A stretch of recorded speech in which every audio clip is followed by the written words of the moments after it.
ಇವಾಗ ನನಗೆ ಈ ಗಾಂಜಾದ್ದು ಬಹಳಷ್ಟಿದೆ. ಈ ಕಡೆ ಪೆಡ್ಲಿಂಗ್ನವ್ರದ್ದು ಇಲ್ಲೆಲ್ಲ ಗಲಾಟೆ ಅಂತ. ನೀವು ಅದ್ರ ಬಗ್ಗೆ ಖಂಡಿತವಾಗ್ಲೂ ಯಾವ್ದಾದ್ರು ರೀತಿಯಲ್ಲಿ ಆಕ್ಷನ್ ತಗೊಳ್ತಿದ್ರೆ ಪೊಲೀಸ್ ಡಿಪಾರ್ಟ್ಮೆಂಟಿನ ಮರ್ಯಾದೆ ಹೋಗುತ್ತೆ. ಈ ಕಡೆಯಿಂದ ಹೋಗಿ ಕೇಳ್ಕೊಂಬಂದಿ 100 ಜನ ಹೆಂಗಸರು ಕಂಪ್ಲೇಂಟ್ ಮಾಡಿರ್ಬೋದು. ನಮಗೆ ಮನೆ ಮುಂದೆ ಕೂತ್ಕೋತಾರೆ, ಗಾಂಜಾ ಹೊಡಿತಾರೆ. ಅದ್ಯಾವ್ದ ಬಾರು ಬೆಳಗ್ಗೆ 6 ಗಂಟೆಗೆ ಓಪನ್ ಆಗುತ್ತೆ. ಆ ಅಕ್ಕಪಕ್ಕದ ಮನೆ 10 ಹೆಂಗಸರು ಹೇಳಿದ್ದಾರೆ. ಎಲ್ಲವನ್ನು ಕಣ್ಮುಚ್ಕೊಂಡೇ ಇರ್ತೀವಿ ಅಂದ್ರೆ 4 ಜನ ತಗೊಂಡ ಬಾರ್ ಸಿಟ್ಕೊಡ್ರಿ ಅವ್ರಿಗೆ ಹೇಳ್ತಾರೆ ಅಂತ ಕೇಳಕ್ ಹೋದ್ರಿ. ಇಲ್ಲಿರೋರೆಲ್ಲ ಹೇಳ್ತಾರೆ ಕೇಳಿ ಅವ್ರನ್ನ ನಾಳೆ ನಮ್ಮನ್ನ ಟಾರ್ಗೆಟ್ ಮಾಡ್ತಾರೆ ಅಂತಾರೆ. ಅವರೇ ಡೋರ್ಗೆ ಬಾಟ್ಲು ಹೊಡಿತಾರೆ, ಫಸ್ಟ್ ಫ್ಲೋರ್ಗೆ ಬಾಟ್ಲು ಹೊಡಿತಾರೆ. ಕಂಪ್ಲೇಂಟ್ ಮಾಡಿದ್ದೀವಿ. ಫಸ್ಟ್ ಫ್ಲೋರಿಗೆ ಬಾಟ್ಲು ಹೊಡಿತಾರೆ.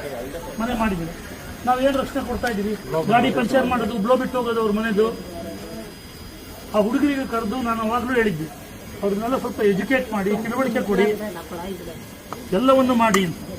ಅದು ಯಾವುದೂ ಆಗ್ತಾ ಇಲ್ಲ. ಕೊಡಾಯಿ ಕಿತ್ಕೊಂಡು ಹೋಗ್ತಾರೆ. ಸ್ವಲ್ಪ ಕೇಳಿ ಮುಚ್ಚಳ ಇಟ್ಕೊಂಡು ಹೋಗ್ತಾರೆ. ಫುಲ್ಲು ಗಲಾಟೆ. 1 ಗಂಟೆ ಆದ್ರೂ ನಿದ್ದೆ ಮಾಡೋಕ್ಕಾಗಲ್ಲ.